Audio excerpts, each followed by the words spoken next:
नमस्कार, मी अनिल जाधव. अॅग्रोवनच्या विशेष मुलाखतीमध्ये आपल्या सगळ्यांचं स्वागत. आता मागच्या 4-5 दिवसांपासून कांदा निर्यात बंदी किंवा कांदा बाजारांमधून जो काही गोंधळ उडालेला आहे किंवा निर्यातीच्या धोरणासंदर्भात जो काही अफवा किंवा मग जी काही चर्चा सुरू झाली होती, त्याची नेमकं एक चित्र काय राहिलं हे आपण सगळ्यांनी पाहिलंच आहे. परंतु इथं कांदा उत्पादकांचं एकूणच गणित आपल्याला यंदा बिघडलेलं दिसलं निर्यात बंदीनंतरचं. केवळ कांदा उत्पादकच नाही, तर निर्यातदार असतील, व्यापारी असतील यांना सुद्धा धोरणातील ही जी काही धरसोडपणा आहे, त्याचा मोठ्या प्रमाणात फटका बसला. शेतकऱ्यांना तर बसतोच आहे. शेतकऱ्यांचं एकूणच दुष्काळ आहे. त्यामुळे घटलेलं उत्पादन आहे, वाढलेला उत्पादन खर्च आहे. या काळामध्ये ऐन भाव पाडल्यामुळे आणखीनच नुकसान झालेलं आहे. मग नेमकं सरकारचं हे जे काही धोरण आहे, हे शेतकऱ्यांचं कसं नुकसान करतंय? कांदा व्यापारी असेल किंवा मग निर्यातदार असतील, यांचं कसं नुकसान करतंय? आणि एकूणच सरकारचं धोरण कसं असायला पाहिजे? आणि नेमकं सरकार या सगळ्या परिस्थितीमध्ये असं का वागतं? याच प्रश्नांवर आज आपण चर्चा करणार आहोत. आज आपल्यासोबत चर्चेत सहभागी झालेले आहेत किसान सभेचे नेते अजित नवले सर, त्यानंतर पिंपळगाव बसवंत कांदा व्यापारी असोसिएशनचे अध्यक्ष विजय बापना सर. मी आपल्या दोघांचं स्वागत करतो अॅग्रोनमध्ये. धन्यवाद, अ, धन्यवाद. नवले सर, मला पहिला प्रश्न तुम्हालाच विचारायचा आहे, की आपण आता कांदा निर्यातीच्या संदर्भातलं धोरण बघतोय आणि या धोरणावरून बाजारात जी काही चर्चा, जी काही अफवा, त्या अफवेवरून उडालेला जो काही गोंधळ आहे, तो आपण बघितलाय. तर काय वाटतं तुम्हाला, की म्हणजे शेतकऱ्यांची चेष्टा होती, की काय सरकारने आणखीन काय काय नेमकं काय काय करू पाहतंय सरकार? शेतकऱ्यांच्या बद्दल, शेती क्षेत्राच्या बद्दल उपेक्षा किती असावी, याचं एक मूर्तिमंत उदाहरण या निमित्ताने आपल्या समोर आलेलं आहे. हं, हं. परवा याच देशाचे प्रमुख मंत्री आणि सत्ताधारी पक्षाचे कार्यकर्ते गावागावात येऊन सांगतात, की बघा आम्ही किती चांगलं काम केलं, आता निर्यात बंदी आम्ही उठवली आहे आणि आता निर्यात सुरू होणार आहे. आणि आकडे सुद्धा सांगितले, की इतका टन कांदा, तितका टन कांदा आता जाईल आणि शेतकऱ्यांना चांगले दिवस येतील. खरं तर चांगले दिवस आणण्याची वेळ निघून गेलेली आहे. हे वराती मागून घोडच होतं. परंतु आपण म्हटलं चला ठीक आहे, आता देर आहे दुरुस्त आहे, आता काहीतरी होईल. म्हणून जरा शेतकऱ्यांना जरा बरं वाटत होतं आणि थोडेसे भाव पण त्यामुळे लगेचच बाजारात परसेप्शनचा प्रभाव असल्यामुळे थोडेफार वाढले. पण दुसऱ्या दिवशी आपल्याला सेक्रेटरीनीच येऊन सांगितलं, की असं काही झालेलं नाहीये. आमचे मंत्री म्हणतायत त्याच्यात काही तथ्य नाहीये आणि आम्ही काही कांद्याची निर्यात बंदी उठवलेली नाहीये. कांदा निर्यात काही होणार नाहीये. मला वाटतं की हे जे चित्र आहे देशाच्या समोर आणि एकंदरीत आंतरराष्ट्रीय मार्केटमध्ये सुद्धा हा जो सावळा गोंधळ समोर आला, तो अत्यंत दयनीय अशा प्रकारचा आहे. आपल्या सर्वांनी दबाव वाढवला, अॅग्रोवननी बातम्या केल्या आणि त्यानंतर आता थोडीफार काहीतरी आज सकाळी परत बातमी आली, की आता आम्ही परत थोडीशी निर्यात करतो आहोत. मला वाटतं ही अत्यंत क्लेशदायक अशा प्रकारची शेतकऱ्यांची चेष्टा आहे. शेतकऱ्यांच्या जखमेवर मीठ चोळण्याचा हा प्रकार आहे आणि केवळ शेतकऱ्यांसाठीच नव्हे, तर सगळ्या भारतीयांसाठीच भारत सरकार शेतकऱ्यांकडे कसं बघतंय, हे दाखवणारी ही गोष्ट आहे. आंतरराष्ट्रीय मार्केटवर सुद्धा याचा अत्यंत वाईट परिणाम होणार.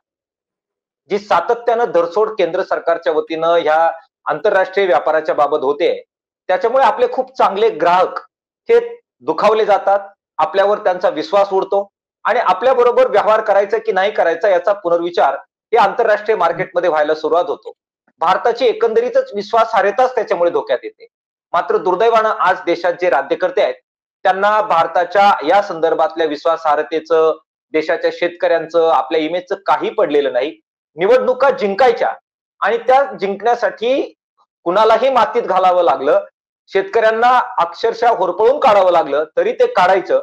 परंतु मताचं गणित जुळवायचं आणि त्यानुसारच निर्णय करायचे, असं सध्या चित्र देशाच्या राज्यकर्त्यांच्या डोक्यामध्ये आहे आणि त्याचे अत्यंत वाईट परिणाम त्यामुळेच आपण सगळे भोगतो आहोत. अगदी बरोबर. बापना सर, आता आपण बघतोय की एकूणच कांदा बाजाराची जी परिस्थिती आहे किंवा सरकारचं धोरण आहे, अ, आपण बघितलं की निर्यात बंदीनंतर केवळ शेतकरीच नाही, तर व्यापारी सुद्धा मोठ्या प्रमाणात अडचणीत आले होते. तर काय आता सरकारचं जे धोरण आहे किंवा मग एकूणच कांदा बाजारातली जी परिस्थिती आहे, या परिस्थितीमध्ये एक व्यापारी किंवा निर्यातदार यांचं गणित कसं बसतंय का? म्हणजे त्यांना सुद्धा अडचणी येत आहेत असं आम्हाला माहीतच आहे. परंतु नेमकं काय आहे? नेमकं ह्या धोरणांच्या धरसोडीमुळं फटका कितपत बसतोय किंवा बाजारातलं चित्र कसं निर्माण होतंय? नाही, कसं आहे, यावर्षी निसर्गामुळे 25% ते 30% क्रॉप कमी होतं. बरोबर. हे सगळ्यांनाच माहित होतं. सरकारला माहिती आहे, शेतकऱ्यांना माहिती आहे, व्यापाऱ्यांना माहिती आहे. पण जसं ह्या सरकारचं नियोजन एकदम पक्कं असतं. नियोजनबद्ध हम्म. काम असतं. पण ह्या वेळेला त्यांनी नियोजनमध्ये इतकी धरसोडपणा केला का त्यामुळे बरोबर. सगळा गोंधळ झाला. त्याच्यामुळे हम्म. कित्येक शेतकऱ्यांचंही नुकसान झालं, व्यापाऱ्यांचंही नुकसान झालं. बाकी बघणाऱ्यांना बी त्याचा वेगळेपणा दिसतो. तर माल ज्यावेळेला कमी असतो तर त्याचे नियोजन करताना त्यांनी कोणत्याही गोष्टीचा निर्णय झटकन घेण्यापेक्षा किंवा इफेक्ट इमिजिएट घेण्यापेक्षा त्याच्यावर थोडा विचार करून घेतला पाहिजे. बुवा एक्सपोर्ट एकदमच बंद करणं त्याच्यामुळे काय होतं की परदेशातल्या ज्या आपल्या बाजारपेठा आहेत, हम्म. त्या बाजारपेठातल्या लोकांचे सुद्धा त्या सरकारचं सुद्धा प्रॉब्लेम उभे राहतात का त्यांना त्यांच्या पब्लिकला माल खायला देणं करणं प्रॉब्लेम उभे राहतात त्यांच्यासमोर. तर त्यांनी काही पर्सेंटेजमध्ये एक्सपोर्ट कमी केलं तर चालेल. समजा हम्म. एक्सपोर्टचा ज्याचा कोटा असेल, कोणाचं समजा 1000 टन करीत असेल त्याला 800 टन का होईना पण परमिशन दिलं पाहिजे. म्हणजे इथं बाजारभाव बी टिकून राहतील आणि शेतकऱ्यांनाही पैसा मिळेल, व्यापाऱ्यांचाही व्यवसाय चालू राहील आणि देशावरच्या बाजारपेठा आहे, ते बी आपल्याबद्दल नाराज होणार नाही.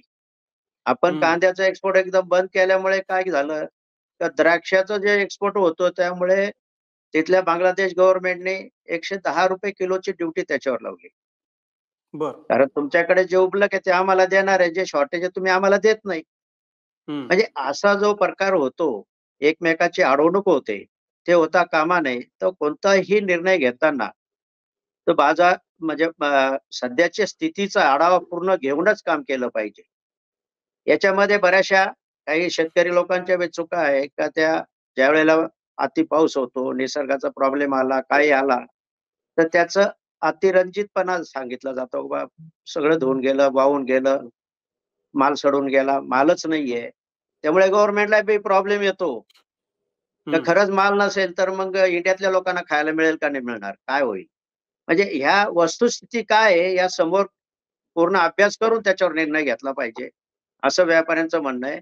याच्यात व्यापाऱ्यांचा फार मोठा नुकसानही झालाय. कारण एकदम 40% ड्युटी लावून सुद्धा पुढचे व्यापारी परदेशातले माल घेत होते. त्यावेळेला शेतकऱ्यांना भाव मिळत होता, सरकारला 40% ड्युटी मिळत होती, व्यापाऱ्यांचंही काम चालू होतं. पण ते सुद्धा एक इमिजिएट डिसिजन घेऊन बंद केलं. त्यामुळे लोकांकडे व्यापाऱ्यांना फार मोठ्या प्रमाणात नुकसान घ्यावं लागले त्याचे. हम्म. त्याचं नुकसान अजूनही ते भोगतायत आणि यामुळे काय होतंय का हे व्यापारी सुद्धा ह्या इंडस्ट्रीज मधून बाहेर निघायच्या विचारात आहे. तर असाच प्रकार जर चालला, कारण त्याच्या मागे ऑफिस खर्च आहे, त्याच्या सगळ्या इन्फ्रास्ट्रक्चर असतं त्याचं, हे असतं आणि एक्सपोर्ट बंद असलं तर त्याचा खर्च परवडत नाही त्याला. बापना सर, आत्ताच्या परिस्थितीमध्ये आम्ही शेतकऱ्यांच्या बाजूने तर अनेकदा मतं मांडलेली नेहमी म्हणजे रोजच मांडतो की नेमकं कांदा उत्पादकांचं कसं कसं नुकसान होतंय. आत्ताच्या परिस्थितीमध्ये निर्यात बंदी लागू आहे. कांद्याचे भाव सुद्धा म्हणजे खूपच कमी झाले होते. 1000-1100 दरम्यान कांद्याचे भाव होते. शेतकऱ्यांचं गणित तर आम्ही सगळ्यांनी समजून घेतलं, परंतु व्यापारी आणि निर्यातदार यांचं गणित आता कसं आहे की म्हणजे ह्या रेटमध्ये की आपण बघितलं की जशी अफवा उठली की निर्यात बंदी उठवली, कांद्याचे रेट लगेच 700 ते 1000 रुपयांनी वाढले आणि दुसऱ्या दिवशी परत लगेच पडले. तर ह्या परिस्थितीमध्ये मार्केटमध्ये एकूण चित्र काय निर्माण होतं की मार्केटची सगळी व्यवस्था किंवा मार्केटचं सेंटिमेंट बिघडतं का? 100% बिघडतं. कारण काय आहे, मार्केटचे रेट जरी वाढले, तर त्या कोणत्या क्वालिटीचे वाढले हे सुद्धा बघायला पाहिजे. एक्सपोर्ट हम्म. क्वालिटीचा माल जो असतो, त्याचे रेट 500, 700, 800 रुपये वाढू शकतात, एक्सपोर्ट चालू झाल्यानंतर. पण जो सेकंड माल जो आहे, जो एव्हरेज क्वालिटीचा माल आहे, तो देशावरच्या पब्लिकमध्ये चालतो. देशावरला जास्त करून तोही चालतो. त्याचे भाव फार मोठे वाढत नाही. 100-200 रुपयाने वाढतात त्याचे बी याच्या प्रमाणात. त्यामुळे बा फार मोठा इफेक्ट होणार आहे असं काही नाहीये. आणि आजही त्या हिशोबाने जरी एक्सपोर्ट जरी चालू केलं, तर मला असं वाटतं की भाई 20-22 रुपयाच्या वर मार्केट इथून श जाणार नाही वरती आणि शेतकऱ्यांना बी 2 पैसे मिळतील.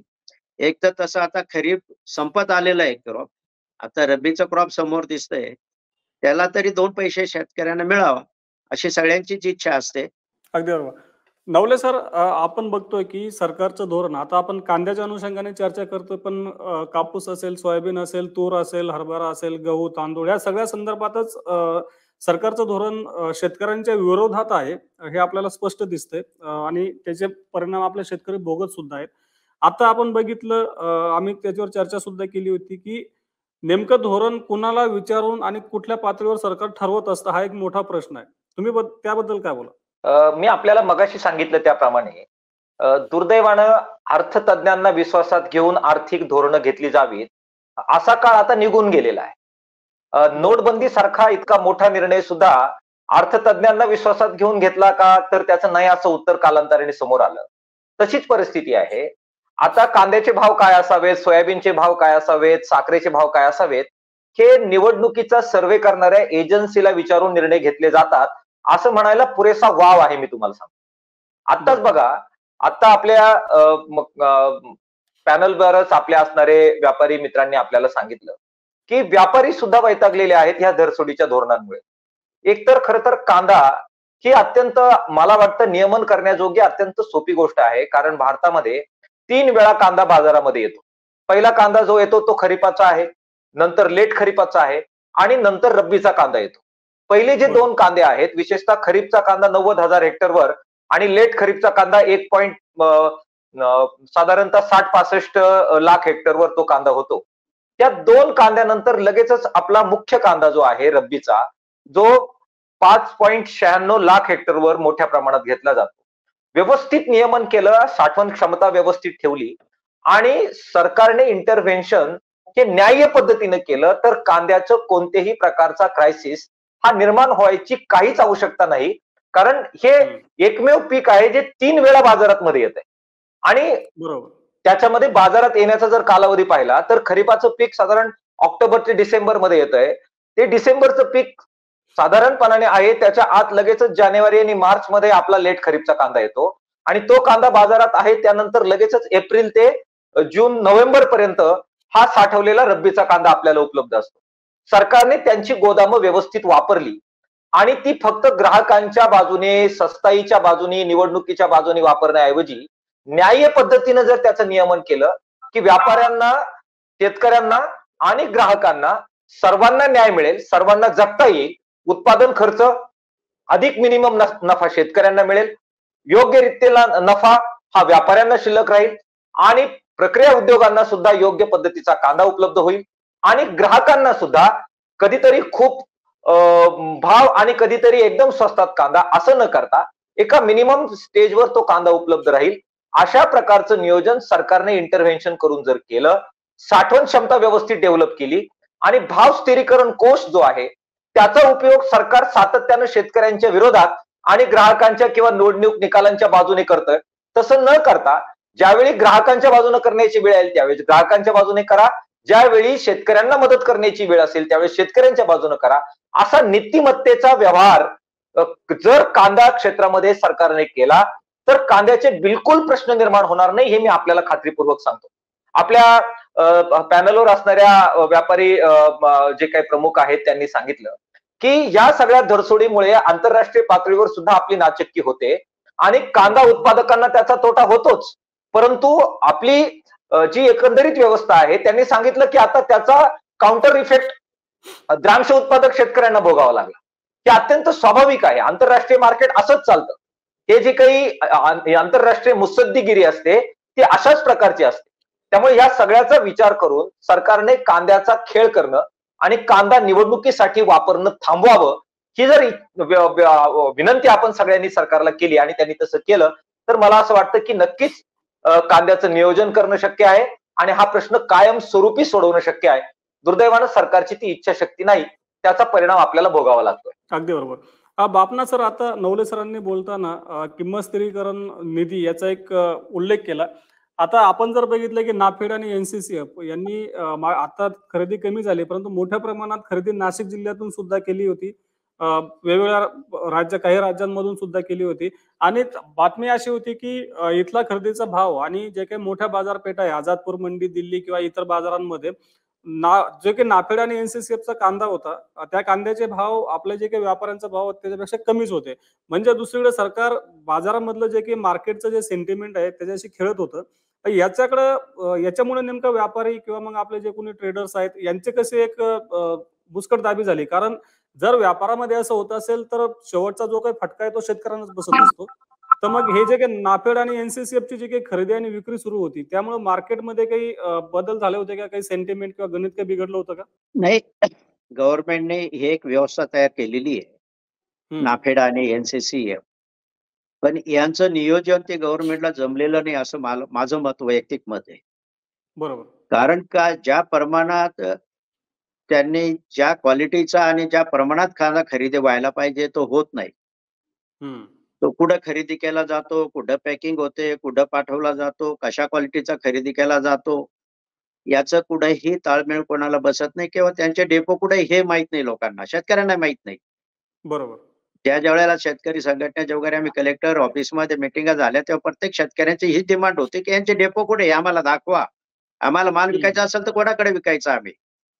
बरोबर. किंवा कोणाला विचारायचं? तर ह्या ज्या प्रकारामुळे ते काय होतं, की त्या क्वालिटीचा ते माल घेत नाही. एव्हरेज क्वालिटीचा माल घेऊन मार्केटमध्ये पाठवतात. त्यामुळे देशावरचे भाव पडतात आणि व्यापाऱ्यांना मार्केटमध्ये रेट घेऊन त्याचं ट्रान्सपोर्टिंग, पॅकिंग खर्च, क्वालिटी तयार करून पाठवायचं आणि 300, 400, 500 रुपयाच्या फरकनं ज्यावेळेला जो माल विकतो, तर मार्केटमध्ये स्वस्त माल असेल तर लोकं व्यापारी तिथले ग्राहक घेतात. तिथले बरोबर. हॉटेलवाले असो का ग्राहक असो का ते स्वस्त माल पाहून घेतात. त्यामुळे व्यापाऱ्यांना प्रचंड प्रमाणात नुकसान होऊन राहिले. हं, म्हणजे मगा तुम्हाला मी म्हटलं की ह्याच कारणामुळे की बरेचसे व्यापारी या इंडस्ट्रीज मधून बाहेर निघायच्या विचारात आहे. त्याला कारणच ते आहे. कारण हं, गव्हर्नमेंट बरोबर आपण टिकू शकणार नाही. गव्हर्नमेंट बरोबर आपण टिकू शकणार नाही. गव्हर्नमेंट त्याचं नुकसान ते सोसतायत, ते व्यापारी नाही सोसू शकत. कारण व्यापाऱ्याची पुंजी तेवढी नाही. एक तर त्यांना बँकांचं वगैरे लोन वगैरे घेतात, व्यापार करतात, त्यांचं व्याज भरायचा, एवढा स्टॉक सांभाळायचा आहे, लेबर सांभाळायचे. हा एवढा प्रचंड खर्च आणि नुकसान यांचा ताळमेळ त्यांचा कधीच बसू शकत नाही. त्यामुळे प्रचंड नुकसानीमध्ये व्यापारी वर्ग आहे आणि गव्हर्नमेंटने त्याच्याबद्दल नियोजन करावं. त्यांनी ओपन मार्केटमध्ये माल घेतला तर ग्राहकांनाही, शेतकऱ्यांनाही समजेल आणि बाकी अधिकाऱ्यांना यांना बी समजेल का ते कोणत्या क्वालिटीचा माल घेतायत, कोणता पाठवतात, काय रेटमध्ये घेतात, शेतकऱ्यांना पैसा बरोबर मिळतो का नाही मिळतो, हे बी समजेल. अगदी याच्याबद्दल बरोबर. असं नियोजन होणं फार जरुरीचं आहे. अगदी बरोबर. सर आणखीन एक थोडासा वेगळा प्रश्न आहे, की आपण बघितलं की म्हणजे नोव्हेंबर, डिसेंबर आणि आता फेब्रुवारी 3 वेळा केंद्रीय समित्या आपल्या राज्याच्या दौऱ्यावर आल्या. त्यांनी कांदा पिकाची पाहणी केली आणि अशा बातम्या सुद्धा आल्या की त्यांनी व्यापारी त्यानंतर शेतकरी यांच्यासोबत चर्चा केली होती. परंतु या समित्या राज्यात येऊन गेल्यानंतर जे काही निर्णय होतात ते अगदी उलटे दिसतात. कारण आम्ही जेव्हा ज्या समितीने ज्यांच्याशी चर्चा केली त्यांच्याशी बोलल्यानंतर त्यांनी जे सांगितलं आणि समितीचे निर्णय हे एकदम वेगळे दिसतात. तर काय नेमकं ह्या समित्या मग राज्यात कशासाठी येतात आणि त्यांचे निर्णय असे वेगळे का होतात? म्हणजे व्यापारी जे सांगतात किंवा आपले शेतकरी जे सांगतात त्याचं तर कुठं हे दिसत नाही की त्यांच्या निर्णयामध्ये. नाही बघा, नवले साहेबांनी जसं सांगितल्याप्रमाणे ते फक्त ग्राहकांना समोर ठेवून, लक्ष ठेवून त्याचा हं, विचार करतात. तो केला पाहिजे, नाही असं नाहीये. गव्हर्नमेंटने ग्राहकांना स्वस्त कसं मिळेल याचा विचार जरूर केला पाहिजे. पण बरोबर. याचा अर्थ असा नाहीये का जो उत्पादक आहे, का जो व्यापार करणारा आहे, ट्रेडिंग करणारा आहे, त्याला त्याचाही विचार केला पाहिजे त्याच्या प्रमाणात. मार्केटमध्ये इथं ₹20-25 दर म्हणजे शेतकऱ्यांना बी ठीक आहे, समाधानकारक रेट असतात त्याचे. ते जर बरोबर. त्यांना मिळाले, तर ग्राहकापर्यंत तो माल पोहोचायला ₹15-20 चा खर्च आहे. तो ट्रान्सपोर्टिंग आहे, पॅकिंग खर्च आहे, हे ते लोडिंग, अनलोडिंग जे असतात ते. तर ₹40, ₹50 पर्यंत ग्राहकांना काही त्याचा फार मोठा नुकसान होत नाही आणि ते ग्राहक नाराज बी होत नाही. याचा सरकारने हं. जरूर विचार केला पाहिजे. कारण आज कुठलाही भाजीपाला जरी घेतला किंवा काही घेतलं तरी ₹50 किलोच्या आत मिळतच नाही. त्यामुळे कांदा बरोबर. जरी ₹50 किलोपर्यंत विकला, तरी गव्हर्नमेंटने त्याच्यावर जरूर विचार केला पाहिजे. नवले सर, आता सरांनी बोलता-बोलता ग्राहक आणि शेतकरी दोघांचा उल्लेख केला, की सरकारचं धोरण दोन्हींच्या बाजूने असलं पाहिजे. ग्राहकांचा विचार केला पाहिजे. शेतकऱ्यांचा जर विचार केला तर मधली जी साखळी आहे, शेतकरी ते ग्राहक, व्यापारी आले, लॉजिस्टिक्सवाले आले, सगळे आले. तर या सगळ्यांचं गणित व्यवस्थित राहील, कोणालाही नुकसान होणार नाही आणि सरकारचा हेतू सुद्धा साध्य होऊ शकतो. पण आपण बघतोय, की सरकार फक्त ग्राहकांना माल स्वस्त कसा मिळावा आता सरकारचा उद्देश साहजिकच एवढा स्वच्छ नाहीये, की म्हणजे ग्राहकांना स्वस्तच मिळावं. त्याच्या पाठीमागे इलेक्शन्स आणि इतर सगळे गणितं असतात. आता आपण बघतोय 2 चित्र आहेत. एकतर आपले शेतकरी पंजाबचे आंदोलन करतायत. उत्तर भारतातल्या शेतकऱ्यांचं आंदोलन सुरू आहे. ते हमी भावाची कायद्याने गॅरंटी मागतायत आणि दुसरीकडं त्यांना काउंटर करण्यासाठी एक चर्चा अशी आहे की नाही, जर हमी भाव दिला तर मार्केटमध्ये तेवढाच रेट मिळेल, त्यापेक्षा जास्त मिळणार नाही, तेजीमध्ये त्याचा फायदा शेतकऱ्यांना मिळणार नाही. पण जर सरकारची धोरणं अशीच राहिली की मार्केट सरकारच पाळत असेल, तर मग नेमकं सरकारचा हा जो काही दावा आहे किंवा शेतकऱ्यांच्या ज्या मागण्या आहे, तर ह्या अनुषंगाने आपण काय म्हणाल की नेमकं खरंच आपला या मागणीला जास्त बळ मिळू शकतं? हमी भाव ठरवा आणि तो द्या. बिलकुल. आपण बघा, की आत्ताच केंद्र सरकारने स्वामीनाथन यांना पुरस्कार दिला, सन्मानित केलं आणि त्यांचं काम शेतकऱ्यांसाठी, देशासाठी चांगलं आहे असं मान्य केलं. त्यांना स्वीकारायचं, त्यांना पुरस्कार द्यायचा.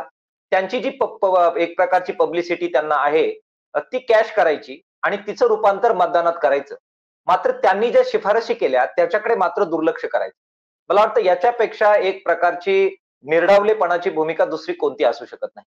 स्वामीनाथन आयोगाने याच्या बाबतीमध्ये खूप चांगला अभ्यास केलेला आहे आणि संबंध देशभर फिरून जे नाशवंत पदार्थ आहे, ह्या नाशवंत पदार्थांच्या बद्दल आणि नाशवंत नसलेल्या पदार्थांबद्दल हमीभाव कसा देता येईल याच्याबद्दलचं खूप चांगले रिकमेंडेशन हे ऑलरेडी स्वामीनाथन आयोगानं केलेले आहे.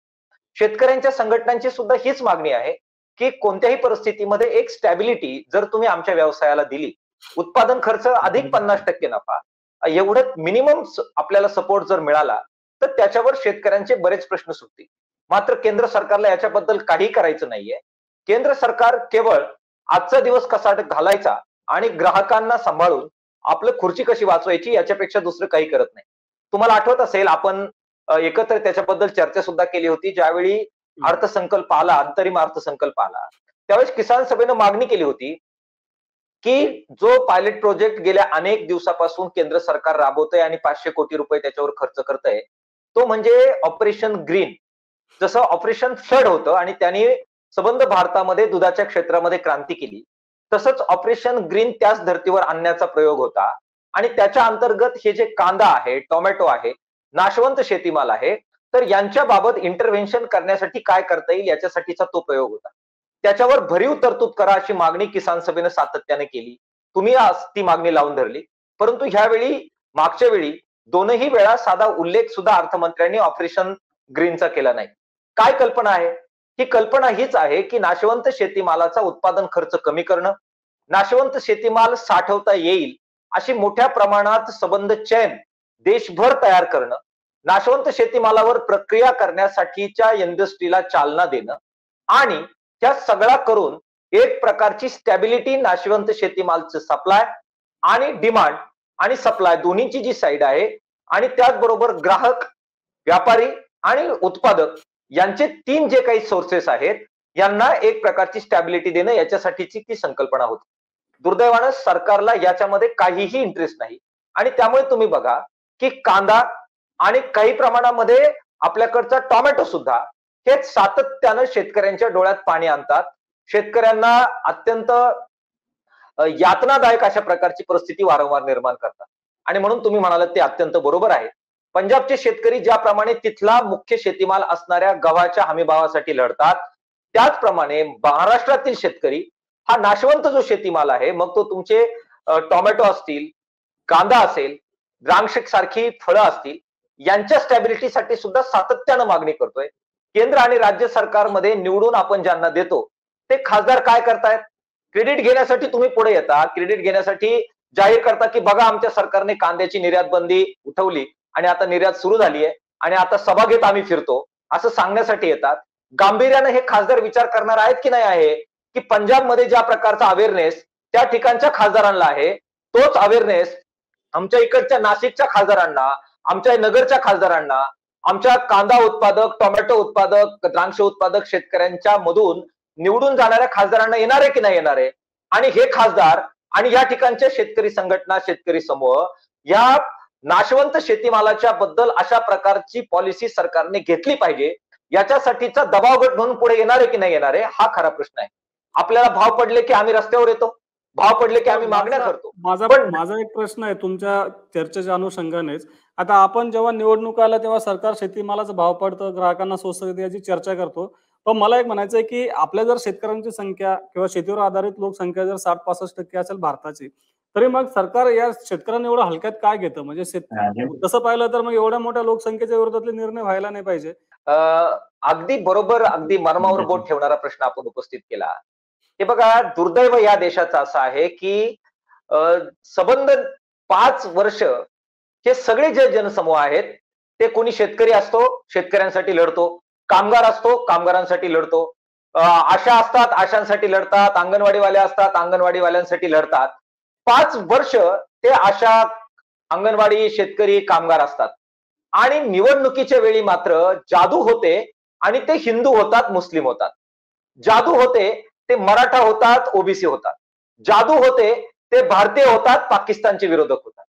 ही बरोबर मेख सरकारला सापडलेली आहे, की शेतकऱ्यांना लढू द्या, किती लढायचंय. काय लाँग मार्च काढायचंय काढू द्यात. काय पंजाबच्या शेतकऱ्याला यायचं येऊ द्यात. निवडणुकीच्या अगोदर बरोबर आम्ही भारत पाकिस्तान करणार. निवडणुकीच्या अगोदर बरोबर राम मंदिराचा मुद्दा आणणार. निवडणुकीच्या अगोदर बरोबर देशप्रेमाचा मुद्दा आणणार. निवडणुकीच्या अगोदर बरोबर मराठा विरुद्ध ओबीसी करणार, आदिवासी विरुद्ध धनगर करणार आणि लोक जात आणि धर्म याच्यामध्ये विभागले जाणार आणि त्याच्या आधारे आम्ही निवडून येणार, याच्याबद्दल सरकारला खात्री आहे. आणि म्हणून सरकार घाबरायला तयार नाही शेतकऱ्यांना. म्हणून सरकारला भीती वाटत नाहीये सरकार. म्हणजे आपण असं म्हणायचं का, की आपणच शेतकरी म्हणून आपल्याच मागण्यांविषयी आपणच गांभीर्याने नाहीये? बिलकुल तसंच आहे. या सगळ्या वोट बँका जोपर्यंत धर्म आणि जातीच्या आधारावर काम करतील, जोपर्यंत शेतकऱ्यांना स्वतःच्या मतदान प्रक्रियेच्या बद्दलचं महत्व येणार नाही, तोपर्यंत शेतकऱ्यांना, श्रमिकांना खेळवलं जाणार, ही काळ्या दगडावरची रेघ मी आपल्याला सांगतो. आणि सर, तुमच्याकडे शेवटचा प्रश्न आहे माझा, की आता पंजाब हरियाणामध्ये तिकडले शेतकरी पेटून उठले, की आम्हाला हमी भावानं गॅरंटी द्या, आणखीन पेन्शन द्या, भरपूर म्हणजे 10-11 प्रकारच्या मागण्या आहेत. परंतु महाराष्ट्रामध्ये जेव्हा आपण एक पाठिंबा देण्यासाठी जे काही रास्ता रोको आम्ही केलं होतं, आपले शेतकरी तेवढ्या प्रमाणात काही रस्त्यावर उतरले नव्हते किंवा हे केलं नाही. म्हणजे आपल्या महाराष्ट्रामधले शेतकरी आपल्या प्रश्नांबाबत खरंच एवढे गांभीर्यानं आहेत का किंवा गंभीर आहेत का? पंजाब असेल, हरियाणा असेल, युपीचा काही भाग असेल, याच्यामध्ये गव्हाचं पीक मोठ्या प्रमाणात होतं, भात मोठ्या प्रमाणात होतो आणि ही 2च पिकांना आधारभावाचं संरक्षण मिळतं. प्रत्यक्ष लाभ शेतकऱ्यांना मिळतो. वर्षानुवर्ष तो पंजाब, हरियाणा आणि उत्तर प्रदेशच्या सरकारच्या माध्यमातून, केंद्र सरकारच्या माध्यमातून तिथल्या शेतकऱ्यांना मिळत आलेला आहे. आणि त्यांचं जीवन आणि अर्थव्यवस्था ह्या हमी भावाने, सरकार जो भाव खरेदी करतं त्याच्यावर अवलंबून आहे. महाराष्ट्राच्या शेतकऱ्यांना हमी भावाने अशा प्रकारचा माल खरेदी करण्याचा अनुभवच आलेला नाही. अशा प्रकारचा डायरेक्ट बेनिफिट मिळतो आणि त्यातून आपल्याला उभं राहता येतं, हा प्रत्यक्ष अनुभवच महाराष्ट्राच्या शेतकऱ्यांनी घेतला नसल्यामुळे त्या मागणीच्या मागे शेतकरी उभे राहताना आपल्याला दिसत नाही. आणि म्हणून महाराष्ट्रात शेतकऱ्यांच्या आत्महत्या आणि शेतीचं संकट सुद्धा जादा आहे.